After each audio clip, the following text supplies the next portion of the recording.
Hello, everyone. Welcome. Welcome, everyone. Thank you for joining us today. I'm going to wait just a couple of seconds while everyone signs on. I see lots of faces. Thanks, everyone, so much for joining us this afternoon, this rainy afternoon. I hope it's less rainy where all of you are. My name is Jackie Garlock. I'm with the Community Technical Assistance Center of New York, and I'm delighted to welcome everyone to today's webinar, Understanding Mass Shootings, Supporting Youth, Families, and the Community Through Our Collective Trauma. We are joined by Dr. Ken Kikuchi, who is a licensed clinical psychologist. Dr. Kikuchi has more than 17 years of experience in healthcare services. He brings a comprehensive approach to psychotherapy, utilizing a combination of cognitive and behavioral techniques alongside humanistic approaches to address complex trauma, existential concerns, mindfulness, and acceptance. His therapeutic methods are tailored to assist clients in effectively adapting to various life changes. We're also delighted to welcome Thomas Crow, who's a social worker with 30 plus years in disability services and support. Thomas is currently acting as the Director of Disability Services at the College of Lake County, which is located in Grays Lake, Illinois. He there chairs the threat assessments teams and also teaches neurodiversity to Illinois law enforcement, and is currently pursuing his doctorate in traumatology from Liberty University, where he's studying school shooters and targeted violence. So I'm going to hand it over to you, Tom and Ken. So feel free to get started. Awesome. Thank you, Jackie. Thank you, everybody, and thanks for popping in and spending some time with Ken and I this afternoon. So just to take you through a few things with regard to what we're hoping to accomplish today. That first bullet point up there for the learning objectives is to basically gain an understanding of the perpetrators of targeted violence. So who are these folks that do these things, as well as some misconceptions, what is told to us in the media, what is told to us from other people, and how you might use this objective information in your practice. Secondly, we are hoping that to show the mass impact that these events have on people. So not only on the individual, but on the clinician, you yourself, as well as the community and community-based trauma. So Ken, do you want to tackle that third one? Yes. So again, welcome.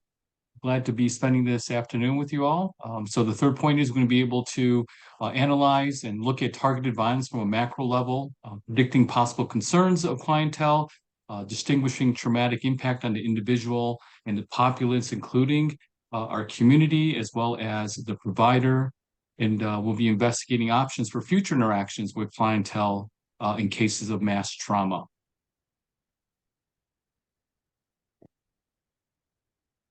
So the agenda today, what we're going to be taking you through, the welcome and introductions, which we're just about done with, and talking about violence and trauma as an overview, a flyby.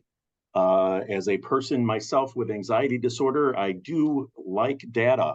Data is helpful for me to really understand a problem, and hoping and by giving you some of that, there's some understanding there of what is actually happening and going through. So I'm going to take you through some slides with some numbers and some objective information. And then we're going to talk about the impact. And that is, Ken, if you want to.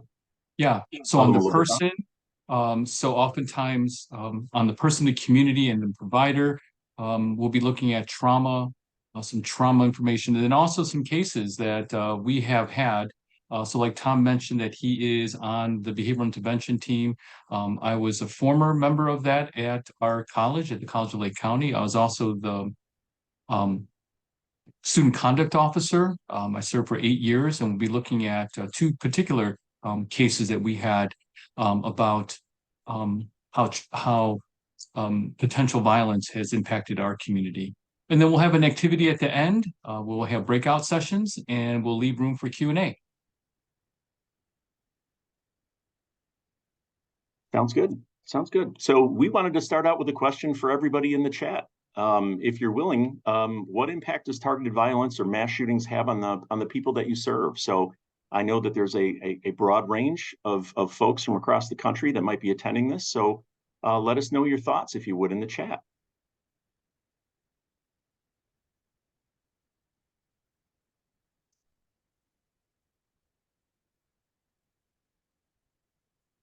I see fear, persistent worry. I think anxiety popped up.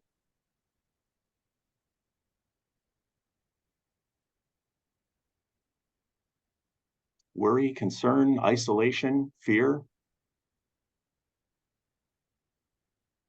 I'm seeing a lot of that. Loss of control. Attendance issues, absolutely.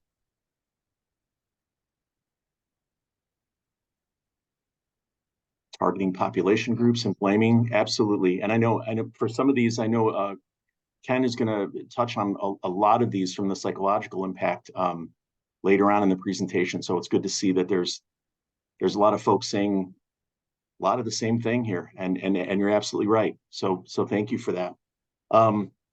Let me toss you on to the violence and trauma piece and a video. So I'm going to start you with this. Dang, bro, I'm so late. Yeah, I'm late to class, man. Yeah. Thinking about who I was gonna vote for. Probably Drew. Jasmine. No, bro, she's fake. She's fake. President, here you go. Thank you. Hi guys, vote for me for class president. Hi ladies. I'm not voting for this. Can you believe this? Hi ladies. Someone wrote dead man on my poster. Dude. This sure lot me right. Just leave me alone. You're not voting for your ex-boyfriend. Here you go. Thank you. Hi guys, vote for me for class president. Your principal speaking. Don't forget, cast your vote today. All right, come on, guys. Gym class ended 5 minutes ago. Let's go.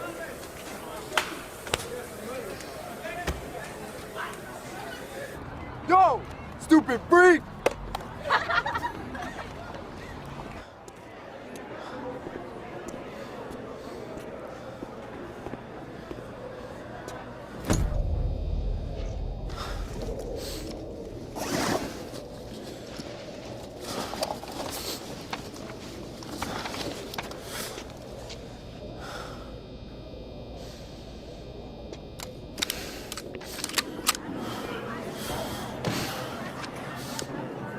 Look at me!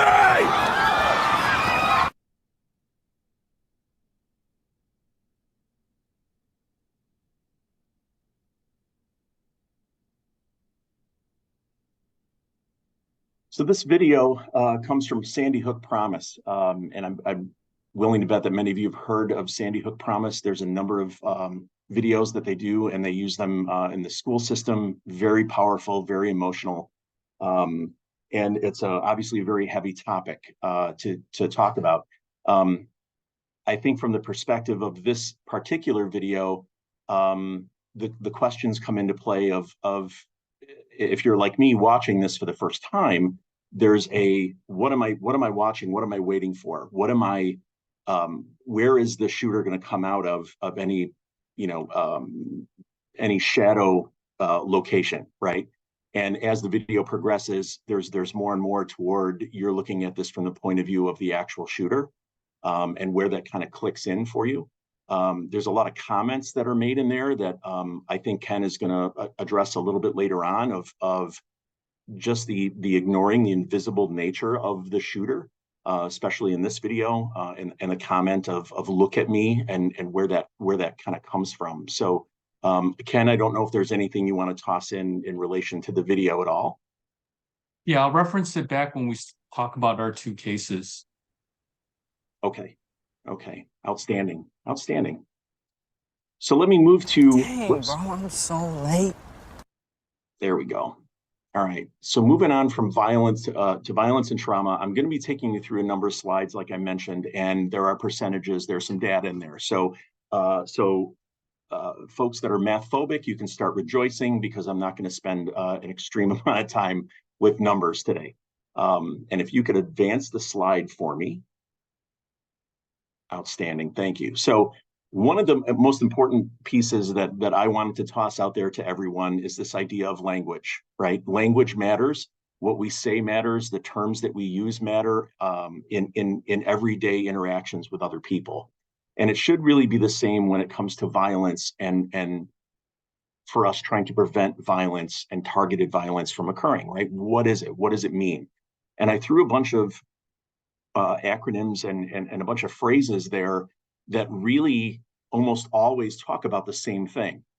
And for purpose of argument, when we talk about what is a person that commits mass violence, what are we talking about in this session today, right? I took the example from the National Threat Assessment Center, and it's down there on the bottom. And what they're looking at is really, it's an incident where 3 or more people, excluding the perpetrator, excluding the person, are harmed in a public or semi-public area. So more accidents, injuries, fatalities that are not in those areas wouldn't even be included in the data. So it's a little bit of take a look at the language. What are we talking about when we're talking about an active shooter or mass violence? And next slide. There we go. Fantastic. So where is the data coming from that we're coming up with this, right? This is from the National Threat Assessment Center, part of Homeland Security. Secret Service has a piece in there as well for mass attacks in public spaces. This was released in January of this year, and it covers 4 years of study and 173 different cases. There is another data source, which is very good from the FBI, that comes over the course of 19 years. And you'll notice in there the language is already different. So mass attacks versus mass shooters, right? The FBI are studying guns. National Threat Assessment is talking about mass attacks of violence that also include guns. So important things to know. But for today, we're just talking about that mass attacks in public spaces and 173 different folks. Yeah, next slide. Thank you. Okay, so what do the numbers tell us, right? So if I were to ask everybody in the group, what is your conception of mass violence? If you were to close your eyes and think about a person that commits this kind of act, what comes to mind, right? This is what the data tells us. As far as gender goes, vast majority of folks that do this are male, 96%. When it comes to race or ethnicity, the largest portion of that are white males at 57%, and then it's sort of metered out from there. And then you got it, age, right? 36%, the largest is between 25 and 34. They are as old as 87. I believe 87 was the oldest individual in a assisted living home. But the vast majority are between those ages there. So what else does it tell us? So we're going to kind of parse this out a little bit. As far as criminal background goes, 64% of these folks have had some sort of interaction with law enforcement, the police department. Many have been arrested. There's 2 pieces on there to point out. One is that right around 49% happened more than 5 years ago, with 19% within the last year. So we're talking half or a little bit more than half have had some sort of criminal activity or interaction with the police department, arrested for violent or nonviolent crime. And then of course, some numbers on substance abuse. I told you I'm moving a little quickly through these. So let me go to the next slide. And I do apologize, my slide there it is. Okay, ideological beliefs. So when we talk about these, there's a few numbers on here. I'm going to pop them all up here at once just to kind of point out a few differences to you. There's a couple I wanted to draw attention to. So the 3% were radicalized through online sources, and then I'm bouncing down to the 26% that had conspiratorial, hate-focused, or topic-specific belief systems. So when we talk about common conspiracy theories, that 7% number really is talking about the very common ones that you would hear from any locale, any source, right? There are lizard people, there are aliens, there are a few groups of people that really essentially control the government, the Illuminati, those kinds of common conspiracy theories. When we look at radicalized and conspiratorial, we are really talking about more hate-focused, very specific, anti-religion, anti-gender, anti-gender identity. We are talking about political, ethnic, those kinds of hatred groups. And then out of that conspiratorial group, we're looking at maybe 3% that go online through things like ISIS, deep web, and then really get radicalized for this. Let me move to the next. So personal stressors. This is a really interesting slide that I have on here. So taking a look at this, the slide itself and the researchers purposefully excluded mental health concerns from stressors. So when you think of personal stressors, we're not talking about necessarily a diagnosable illness. We are talking about everything that happens in life. So in layman terms, life happens. And this graph shows the life happening to the potential shooters. And interestingly enough, 51% had something within the last 5 years, and then 49%, so right around half, floating at that number, is within 1 month and almost to the day of the attack. So there's all of these other things that are going on that that people might not see or might have siloed information that's happening to them. That is really a triggering event in the life of the shooter. And then childhood trauma or ACEs, I'm going to let Ken go through that when we get to the more psychological approach to it. But there is history of childhood trauma in about 20% of these folks that are on this list. Okay, the mental health system. So I realize the audience that I'm speaking with, and we're speaking the same language. Let's get to the mental health section, right? So we wanted to talk about symptoms at the time of the event. So symptoms at the time of the event or right up until the event, and then 58% of them had symptoms, 26% experienced or demonstrated concern over the symptoms. And working in the helping profession, everyone knows that there's a difference between having symptoms and then experiencing concern over them, right? Telling other people or other people are bringing that up to you, that there's an actual issue here and what's going on with you. So found that rather interesting. There's a further breakdown, if you're interested in the report, as to the kinds of individual symptoms and the psychotic symptoms that are present prior to the event. Hallucinations, whether auditory or visual, they kind of come out. But for purposes of this, over half had some sort of psychological mental health symptom going on, and half of that number were told or went to someone else and said, I'm having a hard time, help me with this. I don't know why this is happening. Loss of sleep, irritability, those kinds of things. Out of the folks that were receiving treatment, that 32% at the time, this is where the researchers found the diagnoses ranging, right? From major depressive disorder, anxiety, and PTSD on that spectrum, all the way through to schizophrenia and bipolar disorder.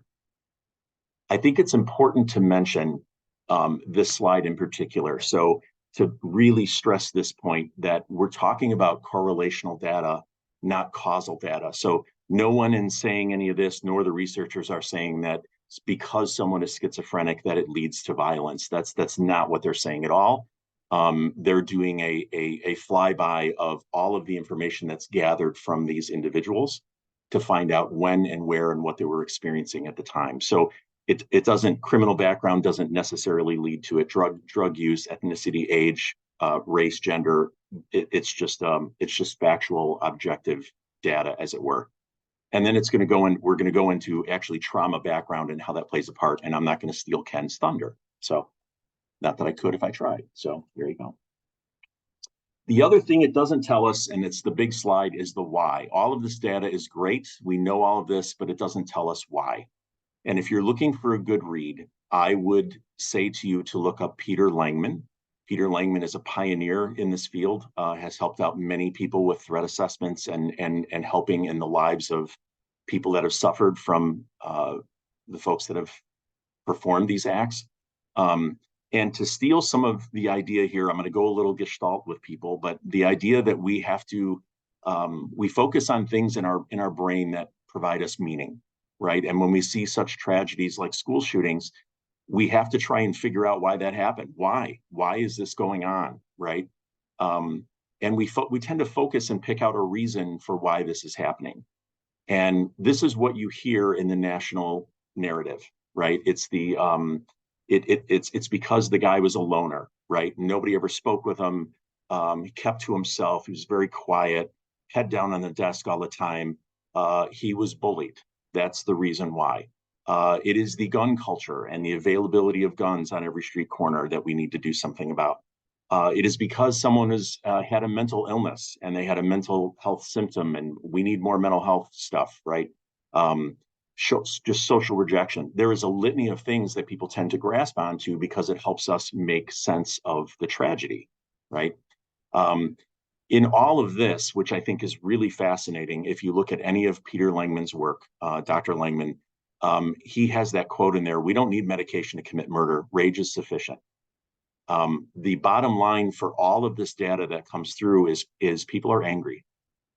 They are angry, and they have reached a point where they see no other out other than to murder other people. And that's the bottom line behind it. The reason why I say that in here and why Dr. Langman says that is there has been a lot of evidence to the fact that a person, there are folks that are loners, there are folks that are sort of shunned from society that decide to pull a gun and go in and murder people. But there are also evidence of shooters that don't fit that mold. There are shooters that are very social, that have a support system. They are actually the bullies. So they're not being bullied, but they are the bully. So it's very hard to say that there is actually one unique profile that says you're going to be a shooter. It doesn't exist. And the bottom line is anger. How do we help with anger? How can we structure what we do to kind of help with that? So I have a couple true and false questions. Nobody told you there was going to be a quiz, so there's going to be a quiz. So hold on to the desk or the seat that you're at. Let me know your thoughts. So these are all true, false. There's only 5 of them. Most mass violent attacks take place in a commercial business. True or false? What do you think? False, false, false. No. False, false, false, false, false. Okay.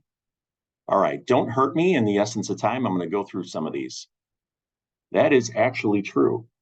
If you look at the studies that are done, and it depends on where you're looking. If you're looking at the National Threat Assessment Center or you're looking at the FBI, they will actually parse that out, that the majority of mass shootings actually occur in what they call an open space or commercial business. And if you parse through what they call an open space, they will tell you that you're 3 to 4 times as likely to be a victim of a mass shooting in a parking lot, a parking garage, a restaurant than you are a school. We just happen to see schools all the time, right? Second, most mass shootings involve an assault rifle. True or false? False, false, false. True, false. This is wonderful. I love to see this. This is fantastic. Thank you for tossing that in there. Okay, it is actually false. The term assault rifle. So I mentioned that language is important, right? I'm tossing this out there to you. Assault rifle is a colloquialism that's used that actually refers to an automatic weapon, meaning that if you pull the trigger, the machine keeps going. Those are already illegal. The national narrative is we need to ban assault weapons. And then what you'll have is one side of the argument come along and say, what's an assault weapon? And people don't have a response to it. When they say AR, like an AR-15 and what that looks like and the image that comes up to your head, AR does not mean assault rifle. It stands for Armalite rifle, which is the name of the creator who created the gun in the 50s. So when we come to arguing points and going through that, take a look at what we're saying because it makes a difference. It turns people on or off into an argument that we're making. So good to know. Thank you. Less than half of violent attacks were due to grievances, ideological beliefs, or psychotic symptoms. False, false, false, true, false, no, false, true. Wonderful.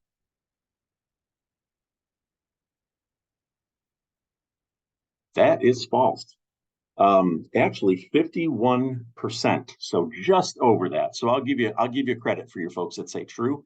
It's 51% were related to a perceived grievance. And when they say perceived, they look at psychological symptoms, folks that feel the government was chasing them, following them, monitoring them at home through their television sets, those kinds of things. But it was 51%.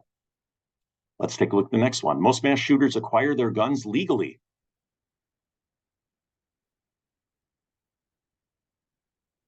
True, true, true, true, true, true. 1 or 2 falses in there. Fantastic. Okay. That is true. 56% of these mass shooters that are studied acquired their guns legally. They either bought them, they built them online, or they had them supplied to them by their employer. Yeah. Social isolation, last one. Social isolation, bullying others, and self-harm ideation are significant indicators of rationale for a shooter. True, true, true, true, true. Wonderful. That is true. That is true. We're looking at significance. I mean, maybe that's just my fault for putting this question in there, but it's going back to that 51% of motives. When you start looking at the motives for the folks that do this, you run into bullying, you run into financial issues, ongoing feuds with neighbors, the feelings of victimization, whether it's real or not real, is part of that. So thank you. A pluses for everybody there. Okay. To wrap up a few things on this end, the threat assessment lens. So what is threat assessment and what does that look like? I'm starting with the end there that says a threat assessment is non-clinical. It is not meant to be clinical. It's not a diagnosement. It's a diagnosement. It's not a diagnosing tool. It is basically determining a risk of violence that a person has, identifying what concerns that are present through the objective behavior that the person demonstrates, what they've said, what they're doing. It's gathering information from all different places and really trying to eliminate those silos of information. So to give you a little broader idea, at my level in higher ed, it is the multidisciplinary approach of here is John Doe, and what John said and what John has done. Who has had interaction with John? And the police department can bring that up, and the counseling and psych services can bring that up to their extent, right? Health services can talk about it, because what we're finding is that this information comes through in a silo, and you're aware of it, but no one else is aware of it. And then tragedy happens. And then the last piece to threat assessment is maximizing the skills and resources that we can use to address those individual concerns and then keep that person close. So the so what, right? I use this slide and I use that very intentionally. So what? I remember in grad school going through a number of things, and it always came to a so what slide. Okay, we know it's alcoholism, we know it's A, B, and C. So what? So what do we do?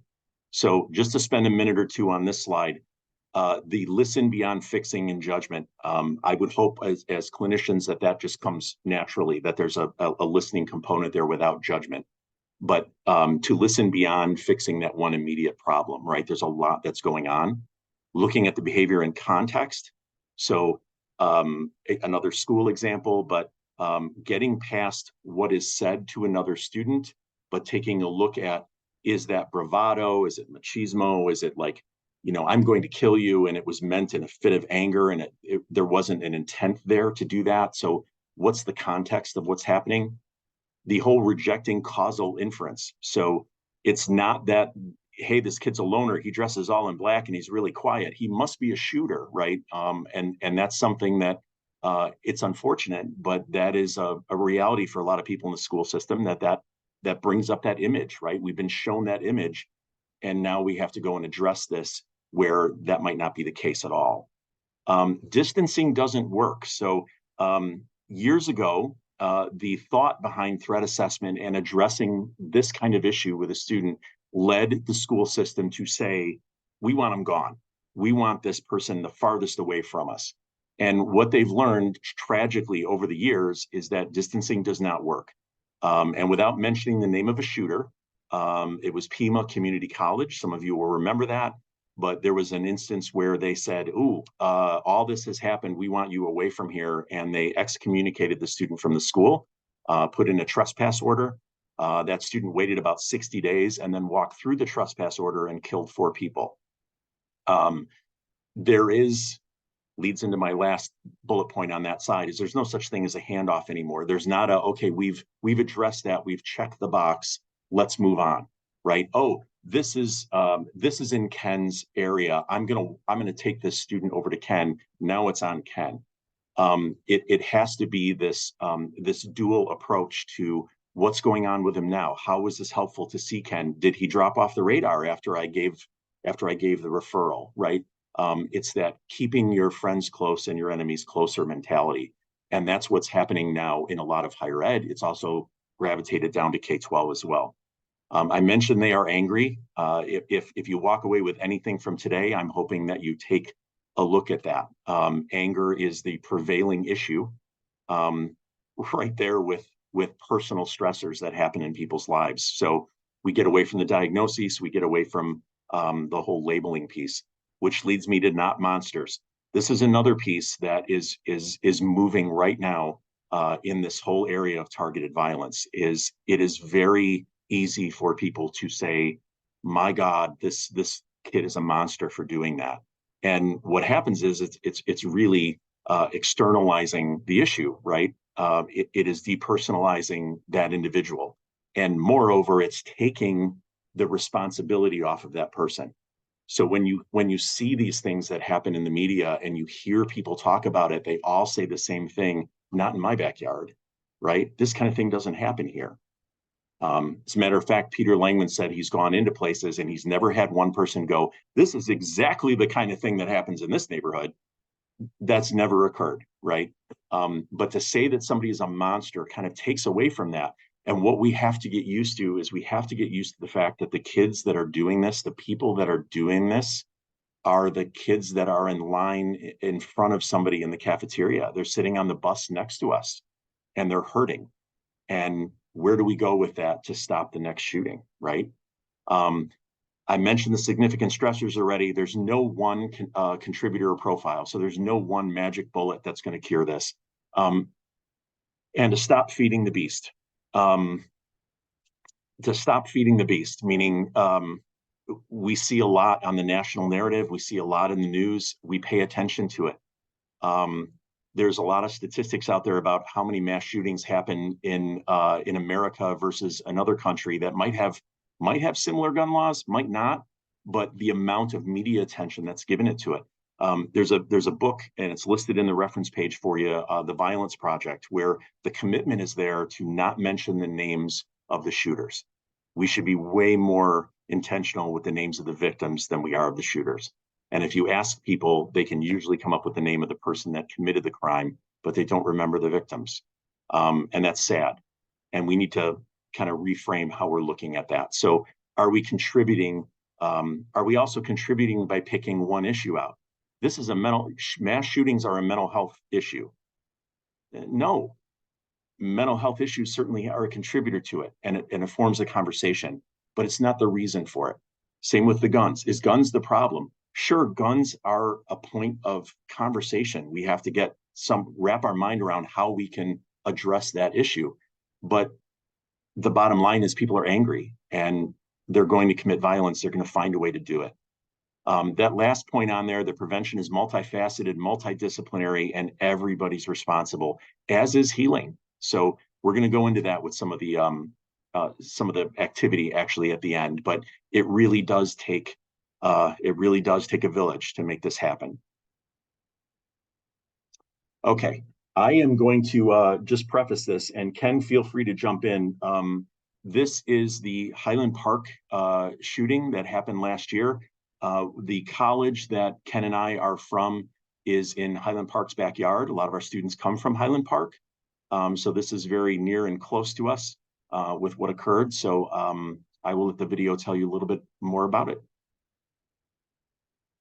New details about the alleged gunman charged in the deadly parade shooting in Illinois. Police confirming they received multiple calls from his home over the years, raising more questions about possible missed warning signs. 21-year-old Robert Cremo is being held without bail, charged with 7 counts of murder and more charges on the way. Newly released video shows a SWAT team arriving at his mother's house on July 4th. ABC News speaking to his father, who insists there was no warning this was going to happen. What he's now saying about his son and being under police investigation himself. ABC's Alex Perez is in Highland Park. Tonight, growing questions about how the suspect in the July 4th rampage was able to legally buy 5 firearms despite the red flags. His father, who sponsored the application for his son's gun permit because he was under 21, now telling ABC News he doesn't regret it. They do background checks, whatever that entails, I'm not exactly sure. Bob Cremo saying it was up to law enforcement to vet his son. Investigators say just months before, his son attempted suicide and later threatened to kill family members. The father says he didn't know about the suicide attempt and didn't believe the other threat was real. Making threats to the family, I think it was taken out of context where it's like just a child outburst, whatever he was upset about. But that same day, officers confiscating more than a dozen knives, a dagger, and a sword from the home. The father now could face criminal charges for sponsoring that gun permit application. We've seen more prosecutors being more aggressive with parents who should have done more to stop something like this from happening. So the maximum kind of charge that he could potentially face would be something like involuntary manslaughter. The night before that horrific attack, Cremo's father insists they had a normal conversation and his son was in a great mood. I had not an inkling, warning that, something like this was going to happen. I'm shocked. After police say his son confessed to killing 7 people and wounding more than 30, Bob Cremo is blaming the system. We need to come together just as a community here in the country to come up with something, whether it's new laws, guidelines to prevent this from happening again, because it continues to happen. And tonight we're learning police were called to the family home a number of times since 2002, mainly domestic calls. Only a few involved the suspect. There is only so much the police department can do. We have a social worker on board. We do what we can. But absolutely, I'm confident. I'm disappointed there wasn't more maybe we could do. Alex Perez joining us now. And Alex, let's go back to the father of the alleged gunman here, who clearly is not accepting any responsibility himself. But could he still be held accountable even though his son was 21 at the time of the shooting rampage? Well, Whit, some legal experts believe the father could be held responsible because his son acquired most of those guns before he was 21, after his father signed that consent form. Now, as for those previous threats, investigators reviewed those cases and determined Cremo was not what they call to be a clear and present danger. Whit? All right, Alex, thank you. Hi, everyone. George Stephanopoulos here. Thanks for new details about the alleged gunman charged. So before we sort of transition to the impact on the person and the community and the providers, there's a slide right after this, if we could move to that, is the summary of the information on the shooter. So just to follow up with his information. There's his age, and then you'll notice we call him Shooter. Used the rifle on that day. He killed 7. He injured 48 people during an Independence Day parade in Highland Park, Illinois. He then donned women's clothing and he drove to Wisconsin, where he was intending to go to Madison, Wisconsin, to another parade and commit the same thing. He decided not to and turned around and returned to Illinois, where he was arrested. He also called from the cell, from my understanding. He called the New York Post. There was an attempt to get an interview with him, and he called the reporter in New York and asked that the refrigerator was running, and to which they said no or something like that. And he laughed and left the phone off the hook and walked away. He has currently pled not guilty to 117 counts and is awaiting trial. That is where it is at now. It's been postponed a couple of times. The defense has 3,700 pages of data, and the prosecution has over 10,000 pages of evidence in this case to convict him and send him away. So that's where I wanted to leave everybody on where we are with him. So Ken, I'll turn it over to you. All right, thanks, Tom. And so, like Tom mentioned earlier, Highland Park is one of the districts that feeds into our school at the College of Lake County. And so A number of our students, as well as faculty and staff, were impacted, either because they have family and friends there, right? They're part of that community. So seeing firsthand, right, when we start talking about the community part, how people were impacted, right? So I'm going to be starting a little bit pulling back or focusing in on the person and how a traumatic event, right, like a shooting, right, has on the person, seeing people injured in the community or killed, witnessing friends or neighbors or family members impacted by the shooting, right? So oftentimes it will then cause these acute stress symptoms. Right, and then this is from the DSM-5 TR, looking at the different categories, right? Whether it be intrusive symptoms, negative mood, dissociative avoidance, or arousal symptoms, right? And I'm going to go through each of these categories and then how we see a mixture of them. Like I mentioned in the very beginning, Tom and I will talk about two cases in particular that we pulled out during our time working together. So when I was on the behavior intervention team and I was working with students that presented with behavioral problems or made threats, and seeing these different symptoms come up to the person impacted, right? Oftentimes the person that receives the threat, right? And then the community that they're part of. Right, so acute stress symptoms, right, starting with intrusive thoughts, right? So for many of you, you know this, you work with people who have been diagnosed with acute stress disorder or post-traumatic stress disorder, or even going into anxiety and mood disorders, right? That these will start to happen after they witness any type of violent event, right? Like a shooting or even threats of shooting, right? So fortunately, I just want to preface that we have not had a school shooting, right? So it was just been threats of, and again, we're going to be focusing on two of them in particular. But still, these intrusive thoughts that come out, right? Dissociative symptoms, flashbacks of the day. In particular, with children, repeated themes of the nightmares, right? Or play that kind of recreates that, right? And then the negative mood, they have very difficult time expressing joy and happiness, right? Even empathy, caring for, concerns about sometimes, right? Others, people that were injured, right? There's almost this blunting of what they're feeling. Right, and then, I'm sorry, and then it's not always expressed directly, right, with the shooting. It could come out in other ways, right? So it's not always A and B, right? It may come out, and this is where it's something that we need to look for, right? Are the symptoms that they're displaying, right, associated with, right, the trauma that they witnessed or heard about? Other acute symptoms, right? Dissociative, altered states of reality or depersonalization or derealization, right? Doesn't feel real to them, as if it's happened to somebody else, right? So problems with memories of the event, right? So if you remember with implicit memory, right? So with traumatic events, it's not in a chronological order. It's not something they go, yeah, I remember exactly at this moment that this happened. Right. So with a lot of implicit memory associated with trauma, right, it comes in pieces. It's more a felt experience, right? It's something that I don't feel good, or I'm having these symptoms, but I really don't know why. Right. So a lot of times those things will kind of bubble up, right, but then not really fall into the chronology of the events. Right. So being aware of that. Avoidance.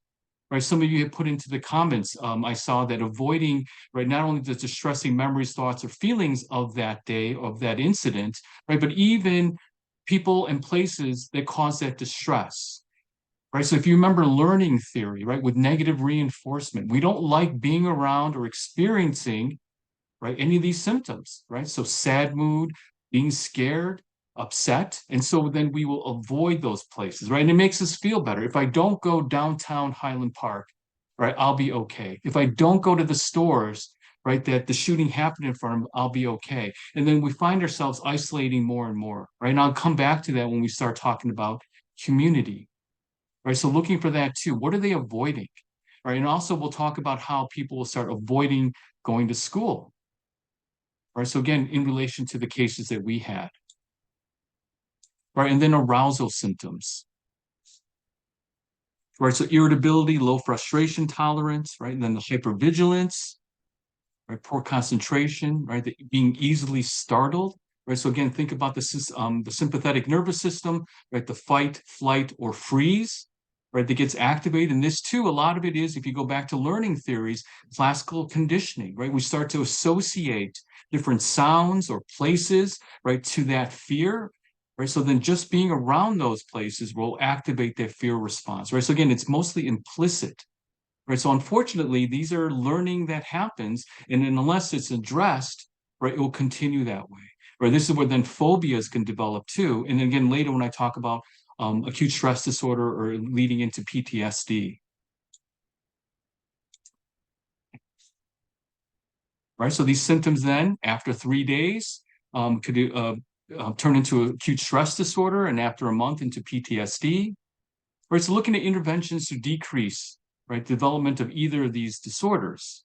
Right? So for ASD, right, acute stress disorder, referral for evaluation.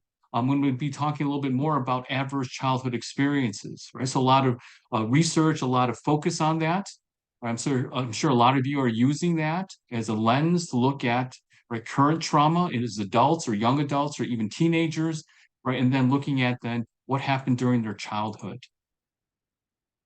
And then later we'll talk about safety protocols, right? And then transparency with the community impacted, right? So the safety protocols, again, we'll give you examples at our particular school, right? The things that we have set up and the things that staff and faculty in the community had asked for, right? Because of the threats that we had experienced, right? And then being transparent with the community, right? So one and all, right? That we are all impacted, right? So at our college, it's a small college that serves about right now anywhere from 11 to 14,000 students and several hundred faculty, staff, and administrators, right? So it's like a little city, right? And then how a traumatic event or a threat of violence can reverberate throughout our community. All right, so these are the different categories for ACEs. Again, I know I'm talking to a lot of providers here, right? So if you're familiar with this, looking at abuse, neglect, and household dysfunction, right? And how these different categories and experiences within these different categories, right, can impact not only the subject or the victims, right, but then also the perpetrators of violent acts. If you heard the video from Highland Park, the Highland Park shooter's father said there was nothing wrong, right? There's no history. We don't know where this came from. It came out of nowhere, right? But then if you really look at it, right, you can see that there has been some adverse childhood experiences that the Highland Park shooter have gone through. And again, we will then highlight this in the cases that we have, right? Perpetrators that we have interviewed and seen and learned about these different adverse childhood experiences. So I saw a comment that some of you are familiar with this. If you're not, right, so again, 3 categories looking at the abuse that they may have suffered, physical, emotional, or sexual, right? So all before age of 18, right? Being neglected physically, right? Not having just say food or appointments, right? Taking care of them physically, and then emotional, right? Neglect, right? Not having interactions with, right? Family time. When they were younger, FaceTime, right? Just being with them, right? Could be neglect. And then the household dysfunction, oftentimes mental illness with one or both the primary care providers, right? Whether it be mother, father, or anyone else taking care of them directly. Incarceration of a relative, right? So again, in the household, right? Somebody has had interaction with law enforcement or has been arrested or incarcerated. And then in some cases, mothers treated violently, right? So there's abuse, domestic abuse in the household. And then the person experiencing that, either directly or hearing about it, right? The after effects of that domestic abuse, and then substance use, right? So drugs and alcohol, history of, again, within the primary caregivers, and then oftentimes leading either divorce if they've been married or separation if they're not, right? So if they're co-parenting and cohabitating, so oftentimes there's separation within that family, right, in that household, right? So looking for or having a lens and understanding of our history, right? So again, 18 years old, and then how research on ACEs has found that these things continue on, right? That there's strings that are leading back to these things that are connected to, right, the symptoms or the diagnoses that as adults, right, we are experiencing. Right, so assessing for ACEs.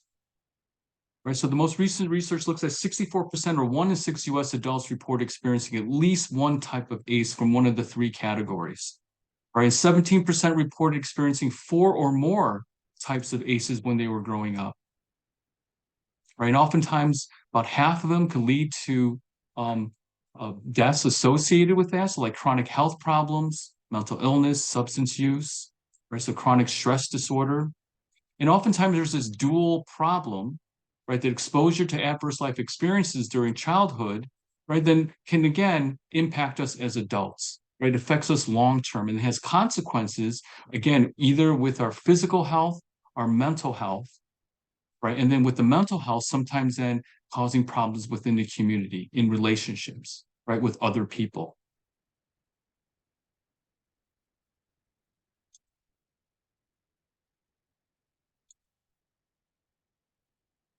Right, so working with children, right, and then this really would apply to any population, right? So using age-appropriate language, right? Oftentimes, again, we'll talk about this with our cases after we've had a threat to our community, to our population, right? We would talk about it. We would have these groups that students and faculty and the staff and really anybody in the community could get together and talk about what happened, right? So using age-appropriate language, especially with children, allow questions, right? To let them feel in control of what is being shared, right? Oftentimes they'll come up with an agenda, topics they want to address, right? They're giving them a sense of the contributing, right? Being part of that, right? And acknowledge the anger and rage, right? So Tom talked about the anger, right? That the shooter could have, but also then what it could elicit to the population, right? To the people affected by it, right? And I just wanted to focus in particular for the BIPOC community, Black, Indigenous people of color,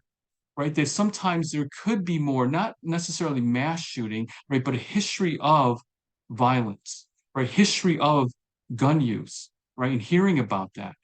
So another school that we pull from is North Chicago, Waukegan.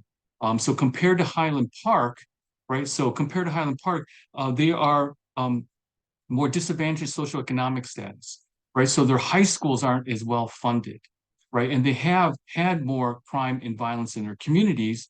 And then coming to CLC, coming to College Lake County and having that experience too, right? Knowing that their background will impact their reaction to what they're experiencing, right? So Tom also mentioned that these safe neighborhoods, right? These safe communities like College of Lake County, we're in Lake County, we're in Grays Lake, where things like this don't happen, right? So like what Langman talked about, right? That we are kind of lulled into, right? It's not going to happen here, right? Why do we need to have these things in place, right? If tragic things like this don't happen in communities like this. But Waukegan, North Chicago, yes, of course it happens, right? So being aware of that, right? So knowledge of our community members, right? Our BIPOC community, right? And also model and label emotional expression, right? Allow children to observe how caregivers are responding and share emotions with other caregivers,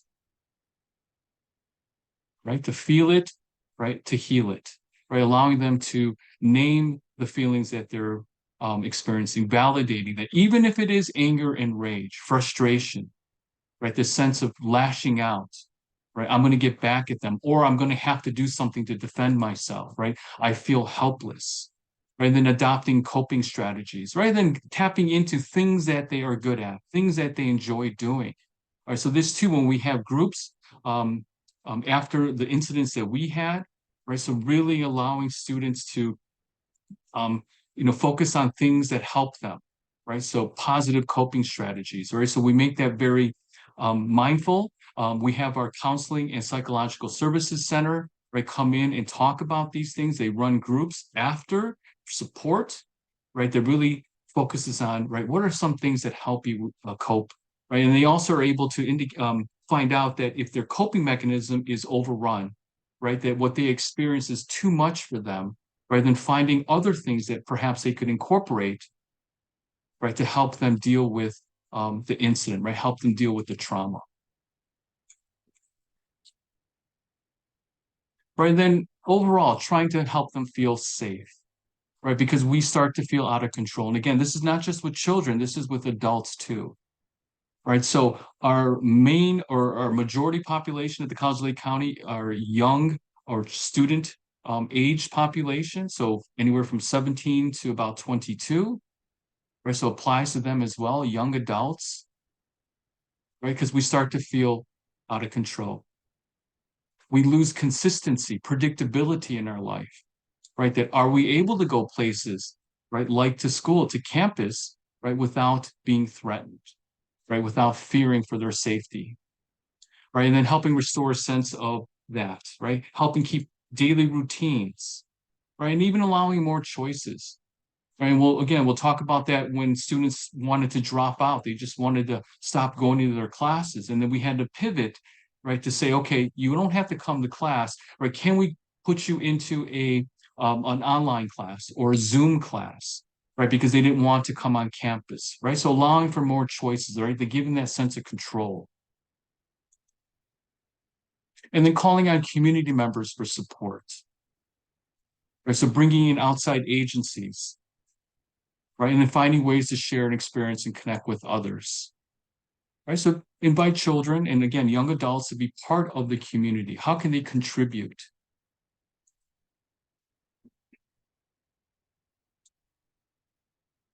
Right, so assessment after trauma, right? So creating a safe environment, gather information from multiple perspectives, meaning talking to family members, other care providers, right? Use a variety of assessment approaches and techniques, and we'll talk about that, the different assessments that we use when we were looking at our particular cases.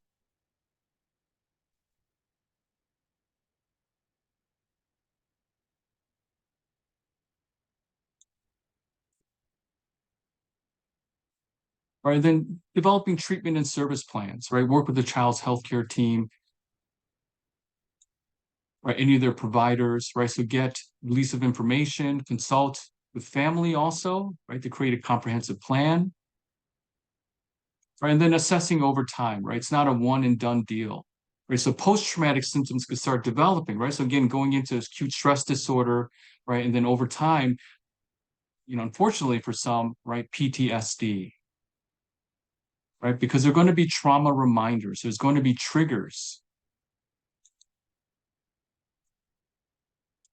right? So caregiver family functioning in response to trauma, right? So then also sometimes you need to then evaluate the caregiver, the family members. What is their history with ACEs? Have they had trauma in their background that might be affecting then how they're responding, right? Not only to the child who's struggling, right, but their own reaction as well, right? If it happened in their community, right, how are they responding to it? And sometimes then they're going to need their own treatment and support. They're going to have to go to therapy themselves, right? Especially if they have had some ACEs in their life growing up, right? This is going to trigger then a lot of the trauma memory, the trauma history, right? Based upon, right, the incident now, right? What it's occurring, right? In relation to what their child is experiencing.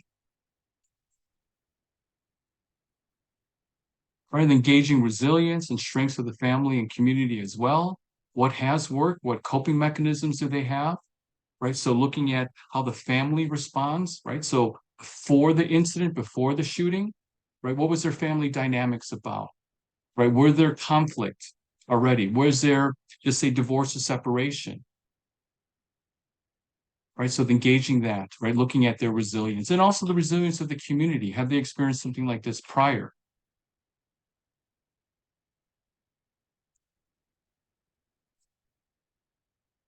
Right, so the acute stress symptoms can lead to then after 3 days, right, to ASD and then into PTSD. So this is from the DSM-5, right, TR. Right, so looking at a minimum of 6 symptoms for 4 categories. Right, so as many of you know, right, very similar symptoms with ASD and PTSD. Right, so intrusive thoughts, persistence avoidance, negative alterations in cognition and mood, right? Alterations in arousal and reactivity, right? So you can imagine that, right? So again, think about learning theory, think about classical conditioning, and then into operant conditioning, the behaviors that we do, avoidance behavior, right? Because we are easily startled or we have hypervigilance, right? So these intrusive thoughts keep popping into my head, right? What happened? Could it have happened to me? Why didn't it happen to me, right? Looking at survivor's guilt as well, right? That my friend, my family member, a community member was impacted, right? Was shot, was hurt, was killed, right? Sometimes there's that survivor's remorse or guilt. And it's really amazing thinking and talking in that way, because oftentimes where you hear that, right, is in a very different population, a very different place, right? Oftentimes we hear that from our veterans.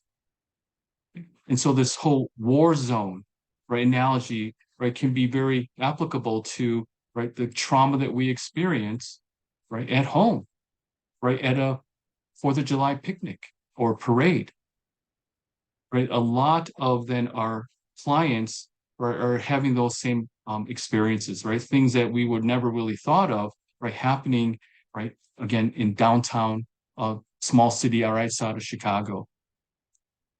And then looking at the overlap between acute stress or adverse childhood experiences and PTSD within could lead to complex trauma. Right. So over time, so if there's that overlay, if there's that history of ACEs, right, long-term abuse, domestic violence, right, and then also frequent community violence as well. Right. I talked about North Chicago, Waukegan, or areas, even parts of Chicago, right? So if there's frequent community violence, right, that has happened, right, so then that can contribute to ACEs, and then having this additional, right, new a trauma of a shooting. Or so in the ICD 11, right? So International Classification of Diseases 11, they talk about complex trauma, PTSD.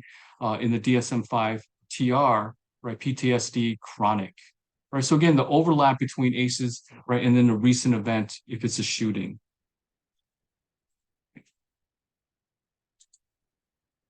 All right, so looking at our work. So Tom and I referenced this. So we are at the College of Lake County. Right, so about 11 to 14,000 students are enrolled. Right, we're outside of Chicago, about 40 minutes north of Chicago, if you're familiar with the area. So we were looking at data from 2001, right? There was 175 cases of misconduct. And misconduct varies everything from students fighting, making a threat, all the way to what we're going to be focusing on is threats of gun violence.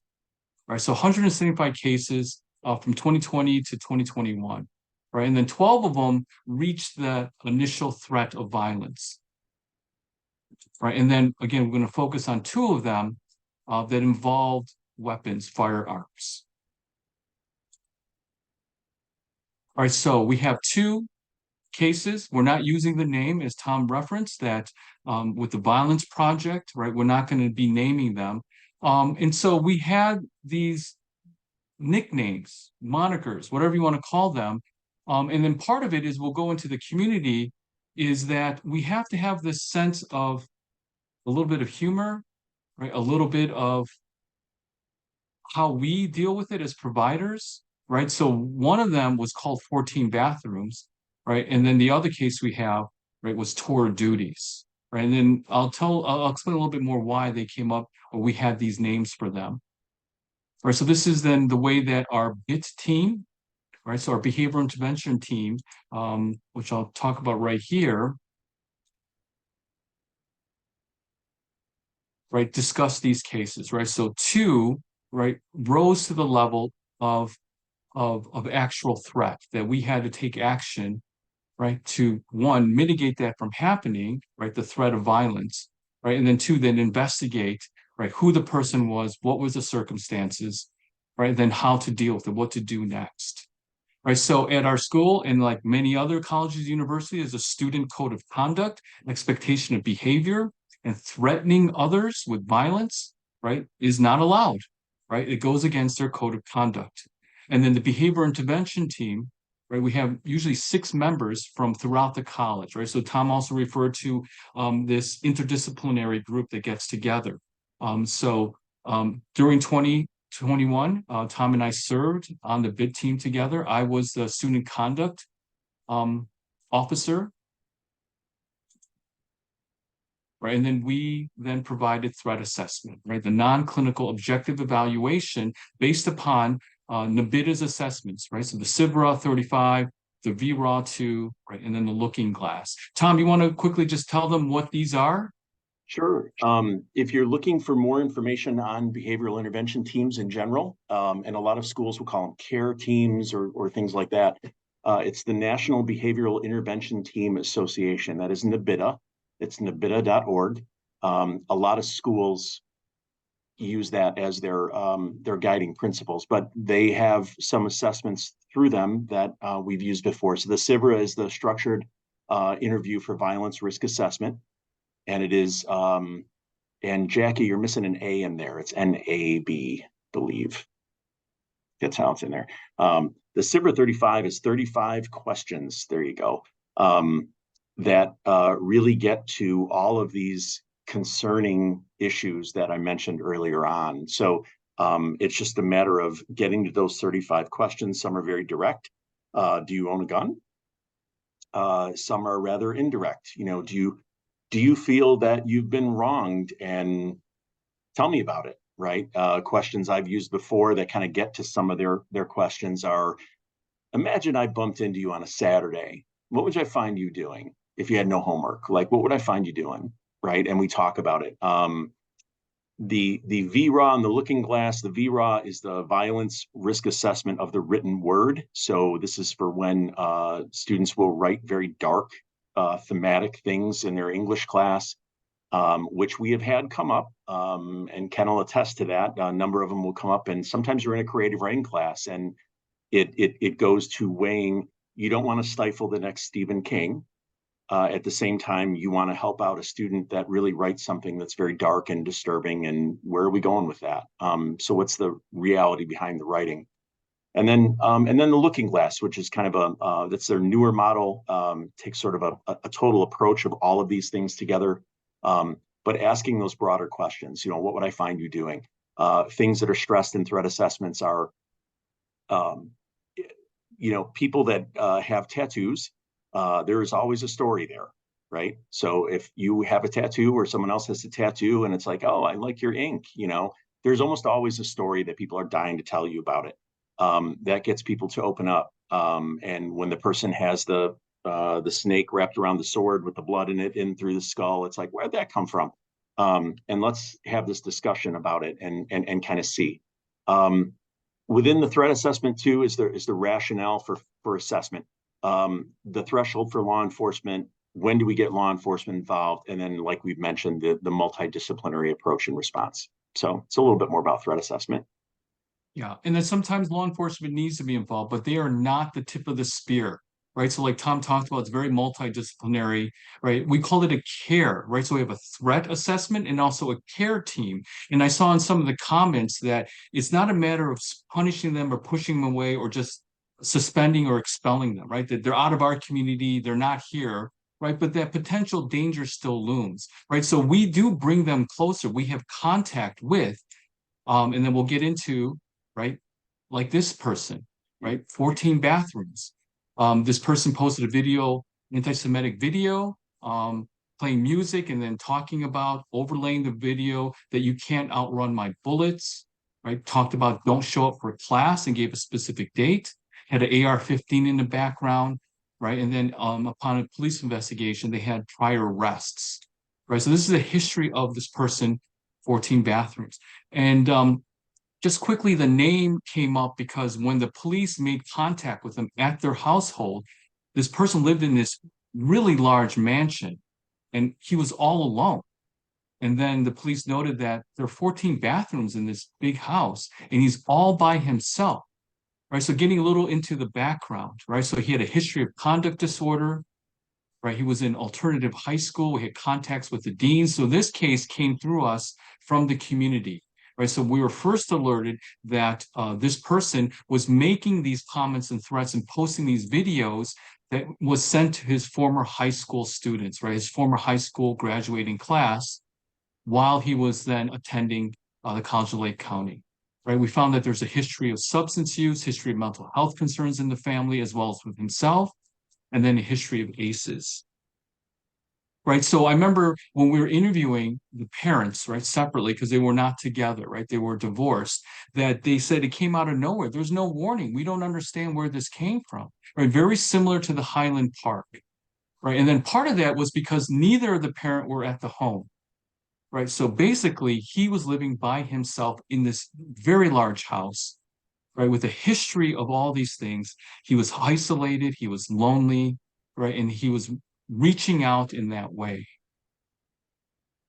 Right. Anything else to add with this person, Tom? Not with 14. I'm Okay. watching the time. So yeah. Okay. No. All right. So impact on the potential victims. You could imagine that, right? He made these videos, he sent it out to these students, and some of those students from his high school were also attending CLC, right? So acute stress symptoms coming from them, right? Their reaction to hearing about this, right? Don't go to school, right? Showing his weapon, talking about outrunning his bullets, right? So a number of students then stopped attending classes. And as you can imagine with social media, right, it spread. People started talking about this. Hey, you remember this guy? He made this video. He's warning us not to come. Is there going to be a shooting? Right. And then the guilt, right? Did I not report this soon enough? Right. And then the hypervigilance, right? When do I come? And if I come, do I feel safe? Right. So again, it reverberates throughout the community. Right. And then within the community, right, we came very close to shutting down the school, all three campuses, right, because of this threat. Instructor, staff, administrators, right, outraged. How can this happen?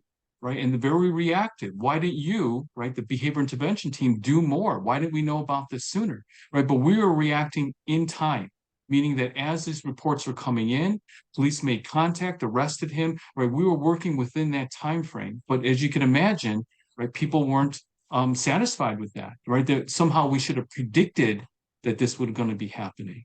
Right, so very fearful student body, and then students started dropping and avoided coming to classes. Right, so then we had to deal with a lot of instructors, right, that was dealing with absent or students that just weren't coming anymore.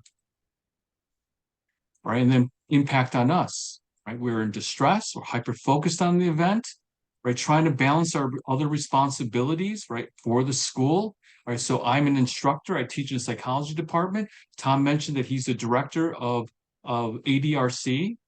All right, so this became our number one focus, right? It became very, very distressful for us, right? Where we felt guilt and hypervigilance as well. All right, and then the other case we had, right? Tour duties, right? Posted on Facebook, weapons at a shooting range, right? That he was showing videos of him shooting, right? His weapon, falsely stated that he was a military sniper, that he has done multiple tour duties as a 19-year-old. So this case came to us from recruiters who are on our campus, right? So Army recruiters, that this person was going to them talking about doing all these things. Right, so he's 19 years old, history of mental concerns, mental illness, and also history of ACEs. And I also remember with this case that when interviewing the parent, one of the parents, they said that this came out of nowhere. We don't know why. Right, very similar to Highland Park. Right, the father had bought him a number of weapons, right, both handgun and rifles, and then he would go to these shooting ranges. And he really believed that he was in the military, right, doing a number of tour of duties. Same thing, impact to victims, the stress symptoms, right? A number of students stopped attending classes because he had posted this also on social media, right? That he's going to get back at people, he's going to shoot up the school, right? And then also some of our veteran students were angry over stolen valor, right? That he was claiming to have been in the military and he wasn't, right? So this too, a lot of outrage from our community, right? Students fearful, dropping out, right? Avoiding campus, right? And then veterans, again, very upset, right? That he was going around talking about this. And to jump in real quick with that veteran response, Ken, if I remember correctly, we came very close to having a response from the veteran community that could be determined a threat. So it was like, this kid better watch out. You know, we realize this is happening, and so it was a very intentional intervention with the veteran community, because they were getting close to, we're going to take care of this for you, which we, of course, didn't want. So, right, in a sense, taking it into their own hands, Mhm. right? We're going to stop this student from making these false claims of being a veteran, being a specialist, right? Going on these tour duties. And so that's what he was doing around campus. Right, so on the providers, that's us, right? As part of the behavior intervention team, right? Very distressful. We feel that it's our responsibility, right, to keep the campus safe. And then doing what we can to do that, right? Again, in real time, this too, right? Police involvement, there was an arrest made, right? He was trespassed from the campus, right? But then that's just the beginning, right? We met with the student and family member multiple times, right? To get a better understanding of like some of the things Tom said, the why, right? What does this mean? Right? Why is he talking about the military in this way? What's going on with his family at home? Right? So again, we weren't, in a sense, trained just to do that, right? This became part of our work based upon right reaction, what's been happening in the community.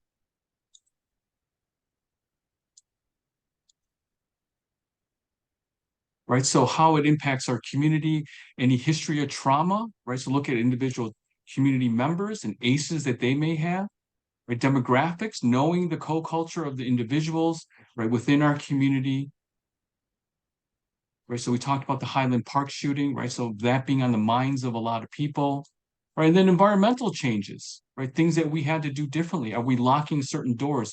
Are we going to have metal detectors put up? Should we have more police presence? Right? Should we have people checking in? Right? So actually making physical changes, right, as these threats really come to our front door. Right? So the need for rationale and responsibility, right? Understanding what's happening. Right? Health and well-being of the providers, right? We need to have self-care for ourselves as we are dealing with more and more, right, of these types of incidents, right? So trauma-informed understanding of the shooting, and navigating best clinical practice, right? And understanding the law, knowing what the law is as far as reporting, right? As far as confidentiality, right? And then knowing your role as the provider. Right. So weighing alleviating our own anxiety versus bounds of confidentiality. Right. What can we report? What can we say? Right. So anytime there's a threat to self or others, right, we have the TerraSoft where we're allowed to or able to report these things.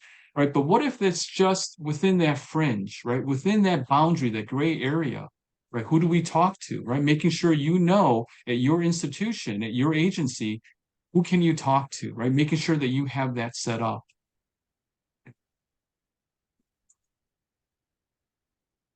And I guess to wrap up on the community of Highland Park, and just to bounce back to that slide for all of 10 seconds, serving on a team like that, and maybe some of you already are called to serve on a team like that. I didn't think that I would ever have to verbalize my defense mechanisms to a team. So since it's humor, I'm blessed that the other people on the team understand this humor. And it's sometimes called cop humor, it's dark humor, but you have to do that because it's a very heavy topic. It's a very, these are awful things that occur, and how do we get through that collectively? But never thinking that I would have to voice that to another person of this is just how I process stuff. Like I got to figure this out. So when we have names like 14 bathrooms and tour duties, that comes in from a lot of the record keeping. So programs like Maxient that colleges will use or schools will use. You know, somebody is going around intimidating somebody with a keychain, they start to be called the keychain kid. Oh, is that the keychain kid? And then people can kind of gather, oh, that's right, that's this person. So they don't blend. Yes, and thank you. That gallows humor is it's not always accepted, but in a group like that, it's you find that pretty prevalent. Yeah, I and then wanted just to emphasize also that that's not out to the rest of the community. This is within our group, right? So within our BIT group that we use this kind of gallows humor and talk about it in this way, right? We don't go around talking to others like, yes, you know, it's 14 bathrooms. So just to clarify. Right. Thank you. Just to follow up on the impact for Highland Park and how Ken had made mention of the community trauma, right? The expansion of trauma into the community that they're all traumatized. So in April of this year, the shooting happened July 4th of last year. In April of this year, there was an alleged armed student that went into the Highland Park High School The students called the police. One student claimed to have seen the weapon. It drew all of the police there. And cleared the school. And it was supposed to be on a day that they were going to have a walkout over something, over gun violence, that they actually were drawn out of the school because of this, and 5 students were arrested. They did have a march, July 4th of this year. They did not return to the parade, but they did have a march to regain their streets, just in honor of that. They didn't want to let violence tear them down, which was nice. And then a lot of efforts to heal through activism and public solidarity. So they've held events together that brought in people from these different components to say, let's gather, let's remember, let's talk, let's see what we can do. Oddly enough, in doing a little bit of more research, trying to get more recent what has happened in Highland Park, as early as of Monday, the Red Oak School in Highland Park, which is a grammar school, as it were, intermediate school, has received its 3rd bomb threat in 5 days. So we're talking about, we're going back into trauma of violence again, back there again. There's no evidence that there is actually a bomb, but it's been the 3rd time in 5 days for this community. So I'll turn it over to the activity. Ken, do you want to preface it? Yeah, so we discussed how targeted violence impacts individuals, families, communities, and service providers, right? So that's for most of us, for you. So imagine that you are a provider working with a community like Highland Park, right? Some of you may have experienced this in your own community, right? That has recently experienced targeted violence, right? So how would you tailor your approach to engaging and serving, right, each of these groups, right? So individuals, community, and service providers. So I believe we're going to be, is it the next slide? Yeah. So you're going to be assigned a group. So if you could take note of the group that you're in, 1 through 10, right? Individuals, 11 through 20, community, and then 21 through 30, service provider. So if you could just take turns for 10 minutes to talk about how would you engage, how would you serve, right, each of these groups. All right, so I think we're looking at representatives of the different groups. They're going to be throwing it in the chat. So if anyone would like to share.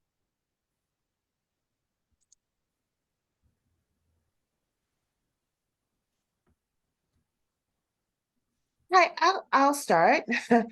My name is Adrienne Booker, and I don't know if we spoke about what we were supposed to speak about, if we were on topic, but I'm an African American woman. I live in New York City, and I just share with our group that I think COVID and the effects of COVID have really affected not only adults, but clearly the children that we work with in terms of social media that came up in our group, in terms of what people see, what they don't see.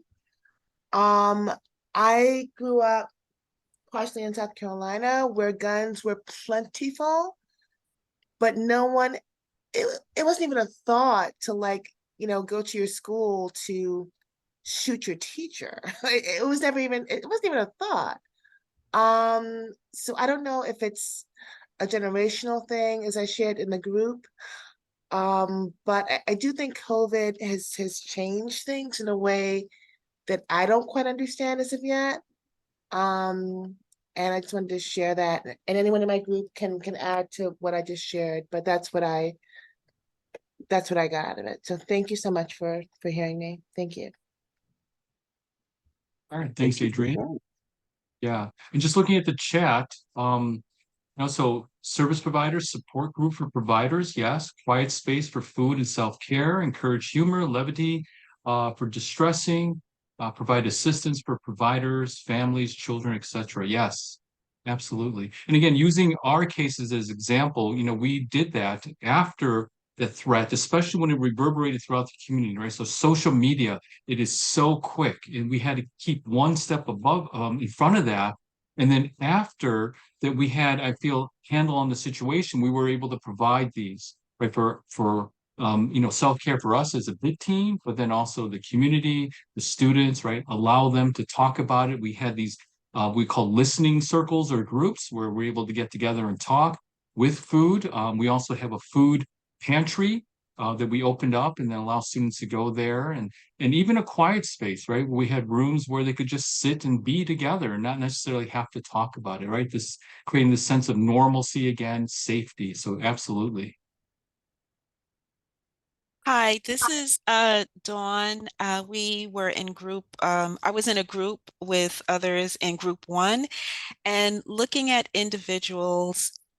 And one of the main takeaways we had was giving people a space to talk about their experiences, being able to first process what they witnessed, what they were feeling. And the example was using parents and children, for parents even to discuss without the child being present, what are some of the behaviors that they have witnessed after, if the child saw something that was a shooting or some level of violence? Because honestly, I think too often we have experiences, and this is in general, but we don't get a chance to process them. But we have a lot of, we see a lot of behaviors, but we're not processing what we have seen. So I just wanted to share that from our group. Yeah. And then being trauma informed too. I feel that, our team, our behavior intervention team had representatives from different areas, right? So expertise in gun violence and assessment of violence and threats. And then, myself, I'm trained as a psychologist, but that wasn't my role, but that is the lens that I oftentimes saw students with. And then also we had licensed clinicians that were part of the team, law enforcement, right? So we had a lot of different eyes, a lot of different perspectives to help talk about that. But I feel that it was really trauma informed. And if I can bounce back to what Adrian said, I appreciate you bringing up COVID. And I think of it from the perspective of everything that we've been talking about today, that social isolation is definitely an area of concern for a lot of these shooters that we're talking about. And along comes COVID, and suddenly everybody is socially isolated, and it makes sense that, from the beginning of COVID to the end of COVID, like a 53% increase in the amount of shootings, the amount of violence enacted toward other people. So that impact, that just being socially isolated from other people is enormous. Yeah, and then just looking at some of the comments, going back a little bit, somebody was mentioning, talking about like empathy, right? That we want to not just bring, right, these suspects, bring these students to investigate them, but then also giving the opportunity to talk about it, right? Give their narrative, right? Why they did this, why did they post those videos, why are they talking about shooting, revenge, right? That, to again, give them that space. And I feel that it's been very helpful in doing that, because a lot of times that's the first time they're ever been approached to talk about it, right? So I think some comments have been that we normally shun them, right? We want to criminalize them, they're monsters. But if you really hear their narrative, right, there are people that are hurting, right? Hurting to be heard, right? And then just feeling hurt, right? So a lot of it we've experienced is that, right, this anger comes from sadness too, right? There's disappointment, there's trauma, right? And a lot of sadness along with that anger. There's a piece there that, and Ken knows this, that we've said when we've done threat assessments before, and I know that I'll go in and I'll talk to a student and I will say, my name's Tom, I'm not the conduct officer, I'm not a police officer. This is not here to get you into trouble. This is I want to be a megaphone for you. What do you want the college to know? And offer that out to that student.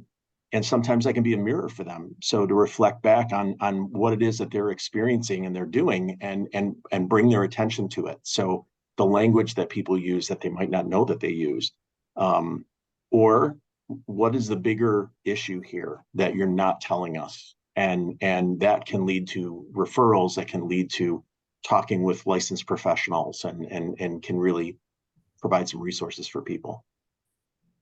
Yeah. And then also there's comments here about being empathic to the victims, right? Even if it's secondary, tertiary, right? People hear about it, their friends know about, right? So the student that made these threats and the impact it has on them. So that's something that we had to balance with law enforcement, right? Oftentimes, like, oh, that's no big deal. You know, they didn't bring the gun to school, they didn't shoot anybody, but still, right? People who are not used to it have the training like our law enforcement. It is very impactful. Right. So we had to have balance that is, yeah, of course, you have the training, you have a sidearm, you have a weapon with you.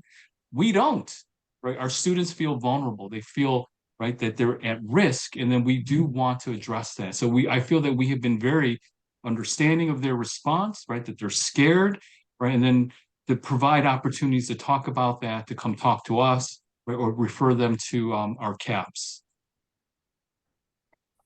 I did see a comment in there about the video games. I would take a look at the National Threat Assessment Center's report on that.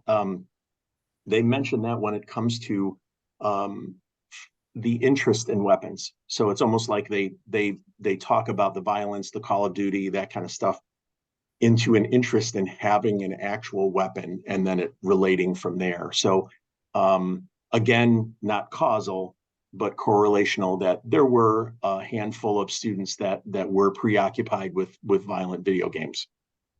So that is in there. Yeah, and there's some comments about the pre and then post intervention. So we looked at it as a threat is a threat until it's not a threat, right? So even just postings, right? There's another video from Sandy Hook Promise that talks about jokes. That a lot of times that the threats that were made, especially online, were just thought of as jokes. They don't mean that. They won't do that, right? But then we approached it more as it's a threat until it's not, right? This is where then engagement with interviewing, right, whether it be family members, friends, and right, the perpetrator themselves, until we get an answer of what their intent was. What were they thinking?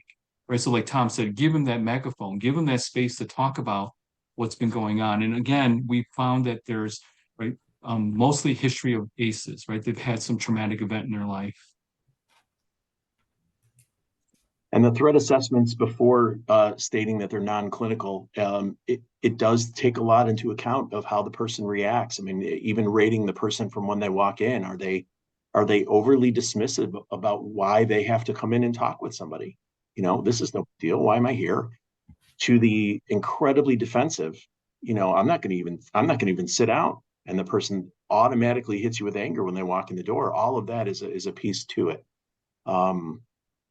So it does take a lot into account, behavior as well as spoken word.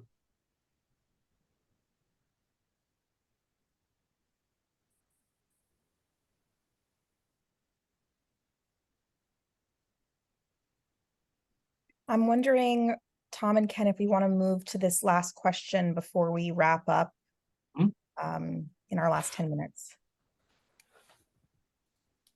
So I think we were looking with this last slide, if and again in the chat, please. But if there's this idea of community healing, this idea of there's a group trauma, really, what is one thing that you could do as a provider that would assist beyond your individual clinical talk therapy? So you know, there's that piece there that if you volunteer your time to help, it might be in a talk therapy sort of session. But beyond that, for the community, are there things that you can think of that you can toss out there as suggestions that communities can do to heal?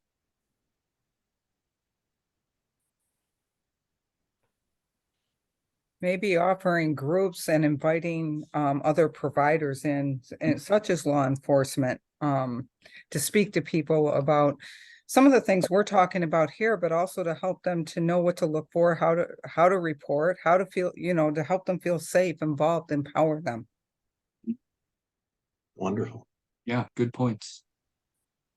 Psychoeducation around how we're all impacted by something like that, what that looks like, and when to seek additional help, right? There's a difference between I'm just in this immediate stress to I have a stress disorder. Yeah. I would also add looking for warning signs. The warning signs always seem to be there in some way. I'm in early childhood, so I can't speak to the older people, but in early childhood, there's always warning signs of kids who seem to have some issues, challenging behaviors, let's say, that are beyond the norm. And if that conversation could kind of happen when they go into elementary, middle, high schools, because it seems that there's always a pattern with kids that do these things because they are kids, but sometimes we as adults don't really see them as we don't realize the issue until it's too late. Right. I work in a school and I can share that we have this newer kind of program called the Say Something. And this, I work in a high school and the students are and parents are sort of, I don't know, not trained really, but given the information about it and watch some videos on it.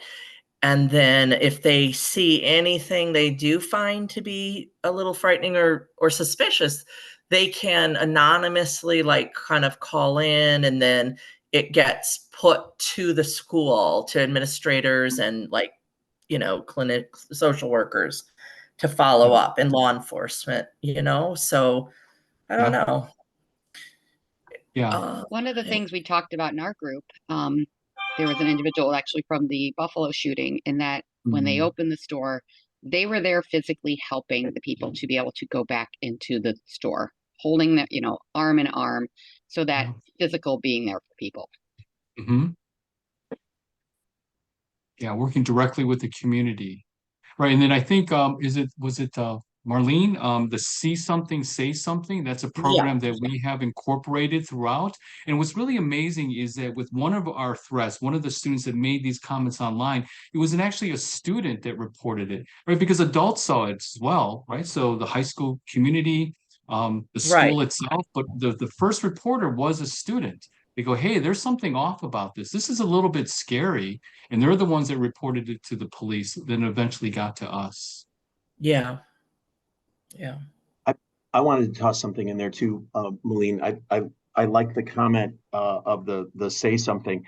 I think the other side of that equation too is fostering that feeling with students that they have the opportunity to say something, even if what they say is incorrect or it offends someone. What we're seeing now is hey, if you see something, say something. But then if I say something and am I profiling someone, right? Am I saying something that's not valid? Or in our case, a faculty member reporting something, and then the faculty member wants to come back and say what happened.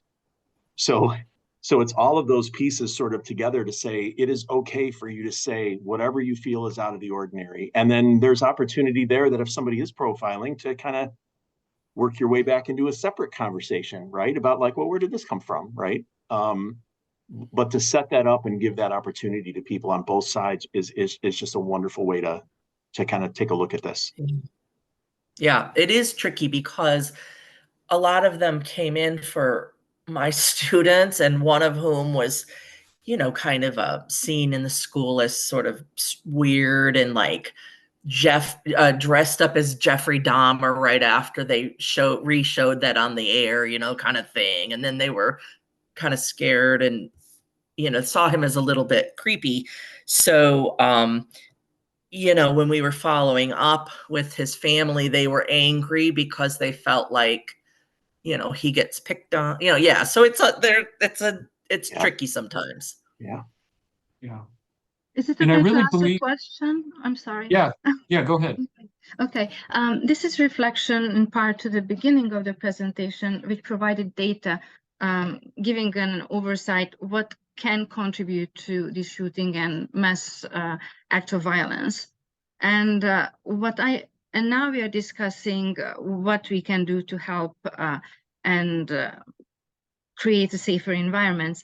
And what I'm trying to understand that what are actually the good things, the positive things, when I look at the data that differ, that are found in these schools, in these environments that can or could have helped to prevent.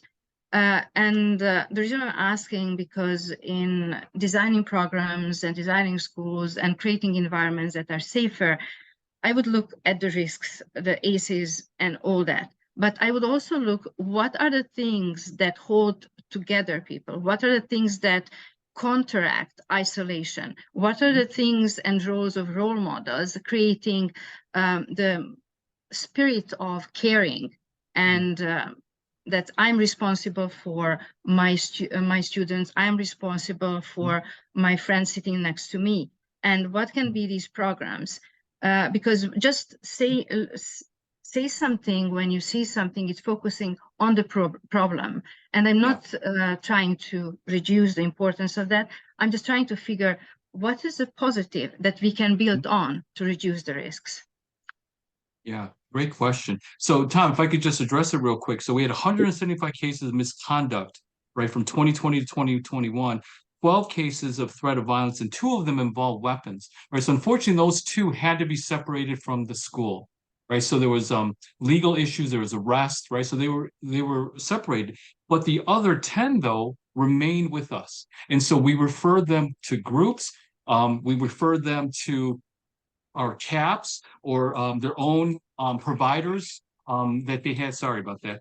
They had off campus, right? So it's really involving in them, enveloping back into the community. What have they lost? What were they missing? Getting family involved. And so we were able to retain the other 10 that were brought up for conduct issues.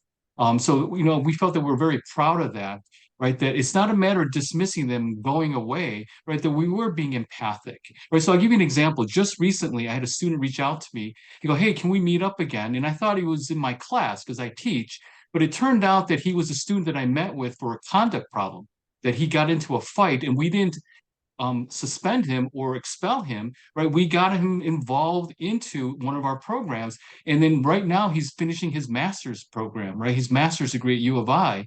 So he just came back and said, "Hey, thanks for that." And I said, "What class were you in mine?" He goes, "No, I was in trouble. And then you referred us to all these groups or referred me to all these groups." And so, you know, that's what we try doing, right? Getting them involved, understanding where they're coming from.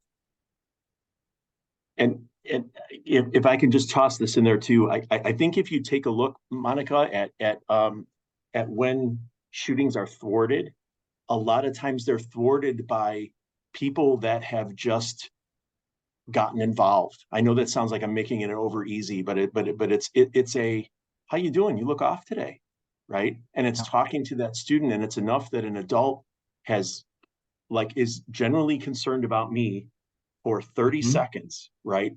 And that's enough of an open door sometimes to get in there and crawl around and find out what's going on with you, you know, taking that vested interest. There's a group that I work with called Heroes on the Water. And if you've ever heard of them, they're a group that takes responders, first responders and their families kayak fishing. And I'll be very quick, but the one of the PR pieces for them, their PR person starts his PR piece, his video piece with, "The purchase was made. I sat on the end of my bed and I put the gun in my mouth and the phone rang." That's how he starts his story. And the person on the other end of the phone said, "Hey, I got your name from this place. I'm going fishing. I wonder if you want to go with me." And he actually put the gun down and went fishing. And he said that instant had changed his life forever. And it is enough sometimes to just say, "I get that everybody else might be shunning you. I guess that somebody else might consider you creepy. What's going on with you? Like, let's talk about it," right? And it's enough that one person takes a vested interest that could tip the scale, right? So, sorry, I just wanted to toss that in. And then we feel that we have not been lucky that we have not had a shooting incident. I feel that we have prevented, right, possible acts of violence, right? It's not luck. I feel that we have been very vigilant, trauma informed, and I feel that we have prevented these things from happening. I feel like that's a great note to end on. Thank you so much, Ken and Tom. I feel like this was a really amazing presentation. Thank you also so much, folks. If you are interested in reaching out, Ken and Tom have been more than generous in providing their contact information.